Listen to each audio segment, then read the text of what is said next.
44 നദികളുടെ നാടാണ് കേരളം.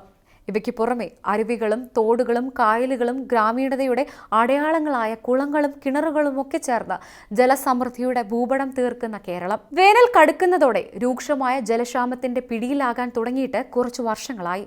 ഈ വർഷം പതിവിലും കടുത്തതാകും ജലദാരിദ്ര്യം എന്നാണ് കാലാവസ്ഥാ കേന്ദ്രത്തിന്റെ മുന്നറിയിപ്പ്. കുംഭപാതി കഴിഞ്ഞതേയുള്ളൂ. ഇനി മീനവും മേടവും കൂടി കടന്നു വേണം ഇടവത്തിൽ പ്രതീക്ഷിക്കുന്ന മഴ കിട്ടാൻ. സംസ്ഥാനത്ത് ഭൂഗർഭ ജലശേഖരത്തിന്റെ അളവ് ആശങ്കയുളവാക്കുന്ന വിധം കുറഞ്ഞതിന്റെ കണക്കുകളും ഈയിടെ പുറത്തു വന്നിരുന്നു. ചുരുക്കി പറഞ്ഞാൽ ഇനിയുള്ള വേനലുകളിൽ അത്യുഷ്ണവും ജലക്ഷാമവും കൊണ്ട് കേരളം മരുഭൂമിക്ക് തുല്യമാകും. പൊതുവിൽ മഴയുടെ അളവിലുണ്ടായ കുറവും കാലാവസ്ഥാ വ്യതിയാനവും ചേർന്ന് വരുത്തിവെച്ച കെടുതികൾക്ക് മീതെയാണ്. മഴവെള്ളം ഭൂമിയുടെ ഉള്ളറകളിലെ സംഭരണ കേന്ദ്രങ്ങളിലേക്ക് ആഴ്ന്നിറങ്ങേണ്ട വയലുകളും ഗ്രാമങ്ങളുടെ ഏറ്റവും വലിയ ജലസ്രോതസ്സുകളായിരുന്ന കുളങ്ങളും കിണറുകളും മറ്റും നികത്തുന്നതുമൂലം നമ്മൾ തന്നെ വരുത്തിവെച്ച ശുദ്ധജലക്ഷാമം. നിയന്ത്രണങ്ങളില്ലാതെ കുഴൽക്കിണർ നിർമ്മാണവും വീണ്ടും വിചാരമില്ലാത്ത അമിത ജല ഉപഭോഗവും കൂടി ചേരുമ്പോൾ സ്ഥിതി കൂടുതൽ അപകടകരമാകും. മണ്ണിൽ ആഴ്ന്നിറങ്ങുന്ന മഴവെള്ളമാണ് ഭൂഗർഭ ജലമായി സംഭരിക്കപ്പെടുന്നത്.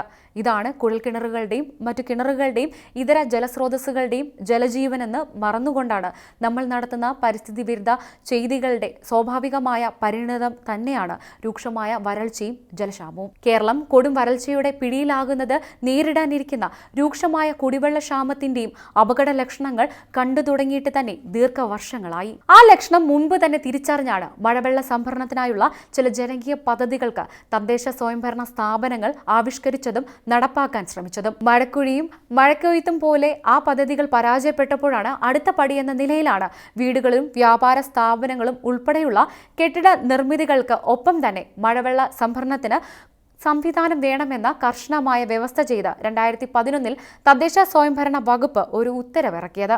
ഇത് പിന്നീട് കെട്ടിട നിർമ്മാണ ചട്ടത്തിന്റെ ഭാഗമാവുകയും ചെയ്തു. മഴവെള്ള സംഭരണ സംവിധാനം ഇല്ലാത്ത നിശ്ചിത വിസ്തൃതിയിൽ കൂടുതലുള്ള നിർമ്മിതികൾക്ക് കെട്ടിട നമ്പർ നൽകേണ്ടത് ഇല്ലെന്ന് ആയിരുന്നു വ്യവസ്ഥ. ആദ്യം കർശനമായി പാലിക്കപ്പെട്ട ഈ വ്യവസ്ഥ പിന്നീട് സൗകര്യപൂർവ്വം മറന്നു. എന്തിനും കുറുക്കുവഴി കണ്ടുപിടിക്കുന്ന മിടുക്കന്മാർ. കെട്ടിട നമ്പറിനുള്ള അപേക്ഷയ്ക്കൊപ്പം സമർപ്പിക്കുന്ന പ്ലാനിൽ മഴവെള്ള സംഭരണി കൃത്യമായി രേഖപ്പെടുത്തിയിട്ടുണ്ടാകും.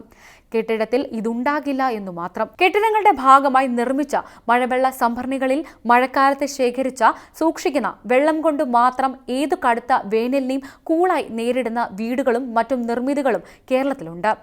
മണ്ണിൽ വെള്ളത്തിന്റെ റീചാർജിങ്ങിന് അവസരമൊരുക്കുന്ന മഴക്കുഴികളും മറ്റും വ്യാപകമാകുന്നതിന് ഒപ്പം മഴവെള്ള സംഭരണി നിർബന്ധമാക്കിക്കൊണ്ട് നിലവിലുള്ള ഉത്തരവ് കർശനമായി നടപ്പാക്കുകയും വേണം. ഫ്ളാറ്റുകളുടെ വ്യാപനത്തോടെയാണ് സംസ്ഥാനത്തെ എല്ലാ നിയന്ത്രണങ്ങളും മറികടന്നുള്ള കുഴൽക്കിണർ നിർമ്മാണം തകൃതിയായത്.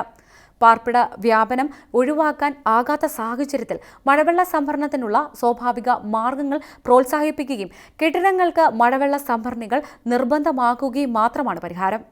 മഴക്കാലത്ത് ലഭിക്കുന്ന ജലം പാഴാക്കാതെ പ്രത്യേക സംഭരണികളിൽ ശേഖരിച്ച് ഭാവിയിൽ ഉപയോഗപ്പെടുത്തുക ആണ് മഴവെള്ള സംഭരണം എന്ന പദ്ധതി കൊണ്ട് ഉദ്ദേശിക്കുന്നത്. ഇത് ധാരാളം മഴ ലഭിക്കുകയും എന്നാൽ പരമ്പരാഗത ജലസ്രോതസ്സുകൾ തീരെ കുറവായിരിക്കുകയോ അല്ലെങ്കിൽ ഉള്ളവ ജനങ്ങൾക്ക് തികയാതിരിക്കുകയോ ചെയ്യുന്ന വിവിധയിടങ്ങളിൽ ഉപയോഗപ്പെടുത്താവുന്ന ഒരു മാർഗമാണ്.